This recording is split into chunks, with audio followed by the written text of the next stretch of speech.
Hello everyone, how are you all? I hope last video helped you in improving your spoken English. आपके spoken English में कुछ improvement आया last video को follow करके? आया? Very good. आज हम एक नए topic पे बात करने वाले हैं. Today we are going to talk about the most difficult thing which you all worry about. सबसे ज़्यादा आप लोग चिंता करते हैं vocabulary की. So let's talk about vocabulary today. All right?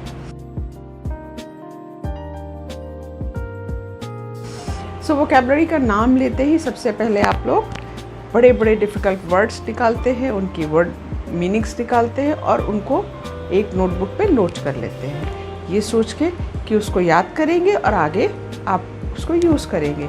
But आपको भी पता है ऐसा नहीं होता है. तो आज हम उन बड़े बड़े वर्ड्स को बिल्कुल किनारे कर देते हैं. हम उनके बारे में कोई बात नहीं करेंगे, कोई डिफ़िकल्ट वर्ड्स नहीं याद करने वाले. आज हम सीखने वाले हैं वो छोटे छोटे वर्ड्स जो आपको पहले से पता है. अब आप सोचेंगे कि जो पहले से पता है उसको सीखने की क्या ज़रूरत है. उन वर्ड्स की मीनिंग पता है बट उनको कैसे यूज़ करना है ये नहीं पता है. ऑलराइट, सो उन्हीं वर्ड्स को जिनको आप बचपन से जानते हैं, जिनके बारे में आपने पढ़ा है, आज हम उनको नए तरीके से यूज़ करने की आपको टेक्निक सिखाने वाले हैं. ठीक है. सो अगर हम आपसे पूछें कि छोटा सा भी कोई भी वर्ड ले लीजिए आप, जैसे फॉर एग्जांपल स्टैंड. स्टैंड का मतलब आप सब लोगों को पता होगा, राइट. एक होता है स्टैंड, खड़े होना. एक होता है किसी वस्तु के नीचे रखने के लिए, जिसके ऊपर किसी वस्तु को रखा जा सके, उसका स्टैंड. All right. तो यानी दो मीनिंग्स हुए स्टैंड के. एक खड़े रहना और दूसरा किसी भी वस्तु के नीचे उसको खड़े रखने में मदद करने के लिए कुछ एक दूसरी वस्तु का प्रयोग करना. That is another stand. एक नाउन है, दूसरा वर्ब है. All right. अब इसी स्टैंड को हम और कुछ अलग तरीके से यूज़ करके देखते हैं. ठीक है.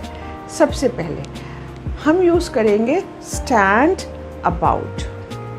स्टैंड अबाउट का मतलब होता है बिना कुछ काम किए या थोड़ा काम किए हुए काफ़ी देर तक खड़े रहना. अब ये बिल्कुल अलग बात है ना. स्टैंड का मतलब तो खड़े रहना, अबाउट का मतलब बारे में. पर अब हम बात करें स्टैंड अबाउट, एक साथ यूज़ करेंगे.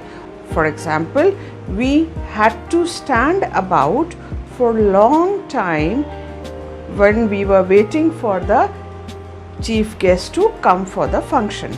यानी हम लोग अपने चीफ गेस्ट के आने के लिए बहुत देर तक खड़े होकर के वेट करते रहे फंक्शन के लिए. ठीक है. दूसरा स्टैंड क्लियर. अब स्टैंड का मतलब आपको फिर पता है, अब क्लियर का मतलब है साफ. तो अब दोनों जब मिल जाते हैं, स्टैंड एंड क्लियर, तो इसका मतलब होता है to move away from a place to a safe position. यानी किसी एक जगह से खड़े रहने की बजाय किसी सुरक्षित जगह पर हट जाना या मूव कर जाना. Stand clear. For example, the policeman asked everybody to stand clear the road to avoid the traffic. यानी ट्रैफिक से बचने के लिए, दूर खड़े होने के लिए पुलिसमैन ने कहा. ठीक है. Third, stand down.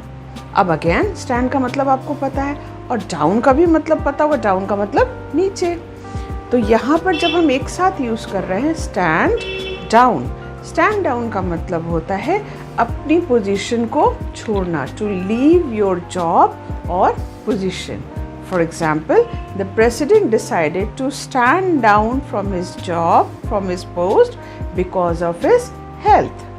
ठीक है. राष्ट्रपति ने डिसाइड किया कि अपने पोजीशन को छोड़ देंगे क्योंकि उनकी सेहत ठीक नहीं, अपने स्वास्थ्य के कारण. ठीक है. एक और आपको बताते हैं, फोर्थ वर्ड स्टैंड आउट. अब ये तो बहुत क्लियर है. स्टैंड आउट मतलब बाहर खड़े होना, है ना. नो. स्टैंड आउट का मतलब होता है to show different from what others are.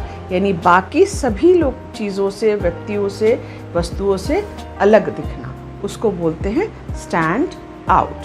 तो आज हम लोगों ने एक नया वर्ड जो बचपन से आपको पता था, स्टैंड, उसी वर्ड के 4 अलग इंटरप्रिटेशन सीखे हैं. ठीक है. stand about, stand clear, stand down and stand out. इन सभी वर्ड्स को नोट करेंगे आप, इनको अब आप अपनी डेली कॉन्वर्जेशन में यूज़ करेंगे, ठीक है। और इसके बाद आप हमें कमेंट सेक्शन में बताएंगे कि आपको इससे कितना फ़ायदा हुआ है। All right, keep practising, keep watching, keep learning and take care.